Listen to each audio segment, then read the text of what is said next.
lot of the equipment we have isn't used to working in the cold, so we've had to adapt to make sure the trucks stay up and running in a cold environment. Additionally, a lot of the electronics we use naturally run off of batteries, and the cold siphons the batteries really quick.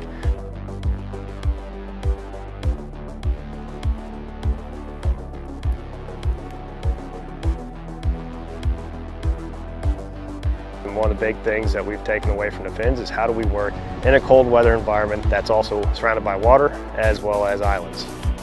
The conditions are really demanding. It's the darkness, it's the short daylight, and we need to operate, we need to exist there.